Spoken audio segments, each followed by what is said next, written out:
E hoje, em tempo real, temos como convidado o ministro da Cultura em exercício, Márcio Tavares, que está em Teresina cumprindo a agenda administrativa e, claro, acompanhando todas essas políticas culturais do Brasil. E a quem desejamos uma ótima tarde. Ministro em exercício, boa tarde, seja bem-vindo ao Jornal do Piauí. É um prazer estar aqui no Jornal do Piauí e poder conversar um pouco sobre a nossa agenda aqui no Piauí e também os investimentos que o Governo Federal, o Ministério da Cultura está fazendo aqui no Estado. Muito bem. Também temos Lívia Pessoa e Tárcio Cruz hoje com a gente. Boa tarde, Lívia. Boa tarde, Joelson, ministro. Tárcio, que está conosco em casa. Tárcio. Um abraço, Joelson. Um abraço a todos que estão nos acompanhando e ao ministro. Tárcio, que já participou com a gente ao vivo do Jornal do Piauí, trazendo as informações da greve do transporte coletivo, assunto que trataremos também daqui a pouco aqui no Jornal do Piauí mais uma vez. Mas, ministro, o senhor está participando de uma agenda que vai verificando, olhando de perto, né, alguns dos investimentos feitos no estado do Piauí, entre eles o investimento ali no Esperança Garcia, um espaço cultural importante, uma marca no estado do Piauí, fica ali na Avenida Miguel Rosa, na zona sul da capital. Qual tem sido a percepção do Ministério em relação a esses investimentos e os resultados que têm sido oferecidos nos estados? Olha, Joelson, acabei de vir do Esperança Garcia, vinha inclusive acompanhado do secretário Rodrigo Amorim aqui para o estúdio, super bem impressionado, né? A gente está vendo os recursos que estão sendo investidos pelo governo federal, né? Nós fizemos uma transferência importante de recursos aqui para o Piauí, desse valor transferido. No primeiro ciclo da Lei Aldir Blanc, o governo do estado separou 6 milhões para investimentos em obras, reformas, adaptações. No segundo ciclo, mais 7 milhões. E isso se materializar, por exemplo, na reforma, adaptação de um espaço tão simbólico quanto Esperança Garcia, que é uma figura simbólica para o movimento negro brasileiro, para a história brasileira, para a história do Piauí.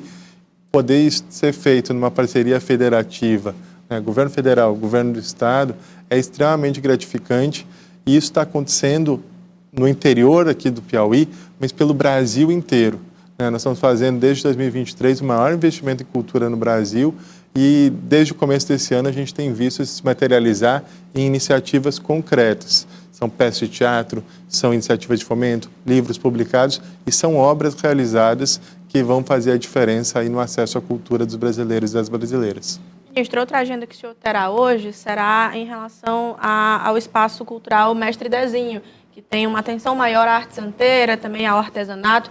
Queria que o senhor falasse sobre esses incentivos para esse direcionamento de arte aqui no estado do Piauí, que tem muitos, tem as rendeiras, tem as demais manifestações de arte. Eu queria saber em relação ao artesanato. Vai ter alguma participação específica sobre isso, algum incentivo específico, ou vai ser generalizado? Então, uma das linhas importantes da nossa gestão, quando a ministra Margarete assumiu, foi de nacionalizar a cultura. Quando ela fala em nacionalizar a cultura, significa garantir que o conjunto das expressões culturais e o conjunto da diversidade de territórios que a gente tem no Brasil possam ser alcançados pelos investimentos. Isso está expresso nas políticas que a gente tem feito, né? Está aí a Lei Paulo Gustavo, está aí a Lei Aldir Blanc, as mudanças na Lei Rouanet, mas também com outras iniciativas, como, por exemplo, nós instituímos uma diretoria de culturas populares e estamos construindo uma política para culturas populares para induzir dentro dessas políticas linhas próprias, um exemplo disso, para o artesanato, para as culturas tradicionais, para as culturas populares. Então, tem um olhar específico sobre isso no Ministério. Agora, ministro, quando o senhor fala a respeito desse assunto, o que me vem à mente é a dificuldade de muitos dos artistas populares de se adaptarem às regras e normas extremamente burocráticas, difíceis, impostas por editais, às vezes até a instrução para participar desses projetos do governo. Como é que o artista pode se comunicar melhor com o que de fato o ajudaria, que seriam os recursos federais, para fazer a sua arte prosperar? Sobretudo com esse perfil que tem mais a identidade do povo. Gelson, você tem toda a razão. Um dos gargalos para o acesso é justamente as pessoas entenderem como se faz um projeto cultural, como se pode ter acesso a esses recursos. Para isso, a primeira coisa que nós fizemos foi uma nova lei. Existe agora um marco do fomento cultural. Esse marco do fomento cultural, ele faz com que a gente olhe para as políticas, olhe para as iniciativas a partir da lógica da política cultural, ou seja, fazer um teatro, ou fazer uma peça de teatro, ou fazer uma iniciativa de artesanato, é completamente diferente de você fazer um viaduto, uma ponte, né? Até essa lei, era tudo observado pela burocracia da administração pública da mesma maneira. Agora a gente tem controle, fiscalização, transparência, mas olhando para a especificidade do nosso setor, o que facilita a porta de entrada. E para garantir isso, a gente também criou uma plataforma específica chamada Escult. Ela está escult.cultura.gov.br. Ali é uma plataforma de cursos de formação e de capacitação. São cursos pequenos até a pós-graduação oferecidos pelo Ministério da Cultura para que o agente cultural possa se capacitar para esse novo ciclo de investimento, né? Quer saber como vai fazer a prestação de contas? Tem curso. Quer saber como faz um projeto cultural? Tem curso. E, ao mesmo tempo, a gente instituiu o programa dos comitês de cultura que fazem a formação aqui no território. Então, a gente tem um comitê de cultura aqui no Piauí e uma das funções é justamente chegar, sobretudo naqueles agentes que nunca acessaram recursos e possam, né, fazer formação, fazer capacitação para que eles possam receber esses recursos, acessar esses editais. Ministro, nós estamos contando os dias para o fim do mês de maio, porque temos agora em junho talvez a maior festa do Nordeste, que é a festa junina em todos os estados nordestinos. Aqui no Piauí não é diferente, temos as quadrilhas, a economia se movimenta com as festas juninas. Como que o Ministério da Cultura tem acompanhado e o que existe de programação para o Piauí, para o Nordeste como um todo, desse período que eu diria que é o nosso carnaval, é o momento em que mais se festeja aqui no Nordeste brasileiro?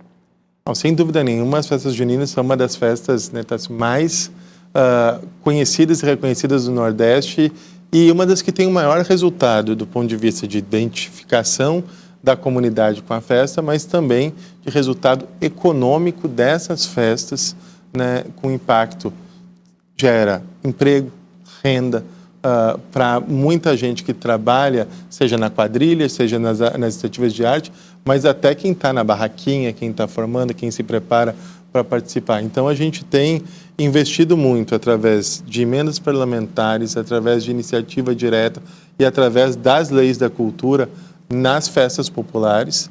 E, junto da Petrobras, nós criamos uma linha do edital da Petrobras de Lei Rouanet especificamente para festas tradicionais e populares, e nesse ciclo, pela primeira vez, um conjunto importante de festas juninas do Nordeste vão ser contempladas, e nós esperamos ampliar nos próximos anos essas ações e esse investimento, garantindo, sobretudo, o caráter popular dessa festa, né, preservando a importância do forró, a importância, né, das manifestações tradicionais estarem preservadas junto da modernização da festa que sempre acontece, mas a raiz dela poder ser preservada também. Ministro em exercício Márcio Tavares, o Ministério da Cultura talvez seja o ministério que sofre o maior ataque, sob o ponto de vista ideológico ou político, dos ministérios do governo federal.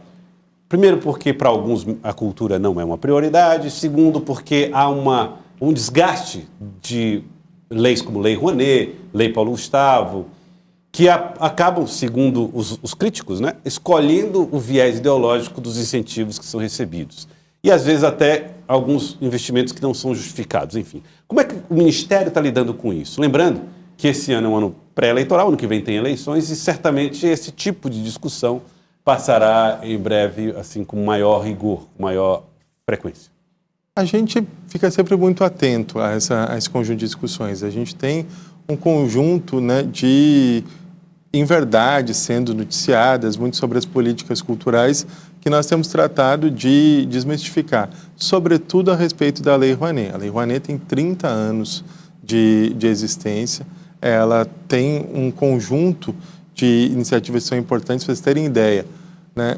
Arte sacra, reforma de igrejas coloniais, a grande maioria dos investimentos que o Brasil faz é através do dispositivo da Lei Rouanet. Recuperação de cidades históricas, recuperação de acervos, a programação de museus. Normalmente, quando essas notícias circulam, se constrói uma notícia, um grande show, um grande artista. Um artista que já não precisa de dinheiro. Que é relativamente não verdadeiro. Existiu até uma CPI a respeito da Lei Rouanet. É importante que o cidadão e a cidadã saiba, né, que foi, né, essas mesmas pessoas que atacam a Lei Rouanet fizeram essa CPI. Essa CPI fez um relatório dizendo que a gestão da Lei Rouanet não tinha qualquer tipo de indício de corrupção, malversação, mas ela tem temas que precisam de ajuste, que nós entendemos, inclusive de ajuste, que não são de má gestação do dinheiro público ou de desvio, mas de concentração. Esses recursos são muito concentrados no Rio e São Paulo, por isso nós passamos a fazer um conjunto de investimentos com editais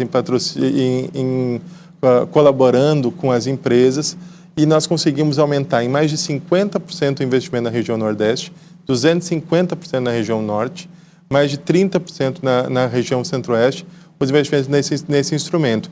E o mesmo está acontecendo agora com a Lei Paulo Gustavo, com a Lei Aldir Blanc, entendendo que a cultura gera 3,1% do PIB, emprega mais de 7 milhões de pessoas. Então é muito sério, leva comida na mesa para as pessoas e é um direito que está na Constituição, precisa ser tratado pelos governos. Então a gente tem tratado isso com muita seriedade e buscando ter programas sólidos, transparência, controle, vindo aqui na imprensa, apresentando isso de forma muito clara para que a população saiba que a gente está fazendo algo com muito cuidado, com muita importância, que é importante para o Brasil. Ministro em exercício da Cultura, Márcio Tavares, muito obrigado pela presença aqui no Jornal do Piauí de hoje. Obrigado, prazer. Prazer é todo nosso.